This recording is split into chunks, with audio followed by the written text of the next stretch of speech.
in that period, in this interim, what we're seeing right here, there was an extraordinary, right here, I think if I go to the next slide, I think, let's go to the next one. Yeah, I'm going to zoom in here so you can see this. There were two massive warming spikes. One right here, you can see that we're down here in full glacial mode right there. And then boom, right there, this huge spike of warming. Now, right what does that represent when it comes to like temperatures?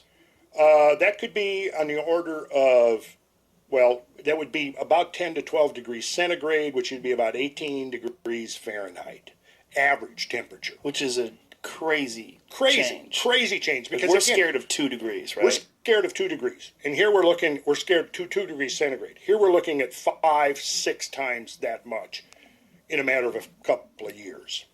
You see. Wow. At this point, we don't really have an explanation for this.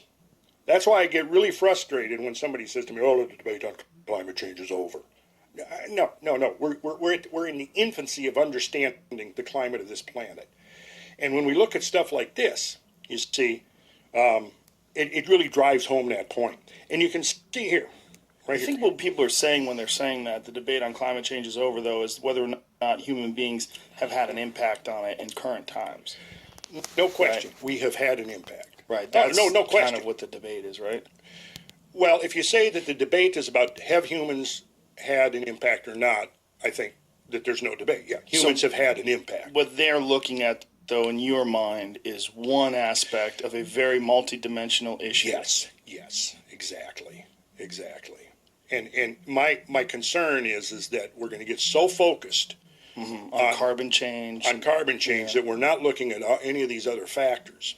Isn't that what people do, though? I mean, we concentrate on one aspect of things, and it becomes like almost like a cultural meme, and then it spreads, and this is all people talk about. And, and so many people, I guarantee you, that were upset at what you said have not researched climate change at all. They just have parroted the words of people that they've heard on television that are experts. Well, you got this. Well, 97%. Right. Agree. Well, if you look into the origin of that, it's pretty contrived. It really is. I mean, how you come up with that. And we could do an hour-long discussion on that, and I don't really think we want to get into that today. But I really feel like I should write an analysis of the source of that 97% so-called consensus so that people can really see where it came from.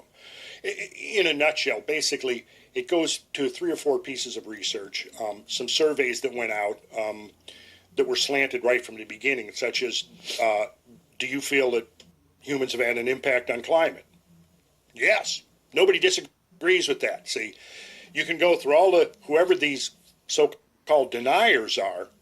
I have looked and looked. Who's denying? Is there any climate scientists on anywhere on the spectrum that denies that the climate changes or that denies that humans have had an influence on the climate? And I haven't found a single one. So in other words, these deniers that you hear about, the climate change deniers, they don't really exist. There are those who criticize the consensus view, right, that the dominant mode of climate change is being induced by humans. And they are being shoved into this camp of climate change deniers. But they're not. They're absolutely not climate change deniers. And when you look at stuff like this, a lot of these guys who would question the so-called anthropogenic climate change consensus are guys who've done this work. Now, this work is how old? Well, this goes to the this goes back to this work that I'm showing you here was published in '93.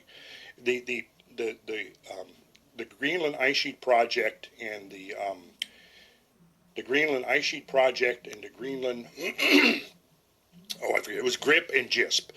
The two, it was a European and an American team. They spent 5 years drilling. So these are the most accurate proxies we have in hand. And they're pulling tubes of ice? Is that yes, what it looks like, a cylinder?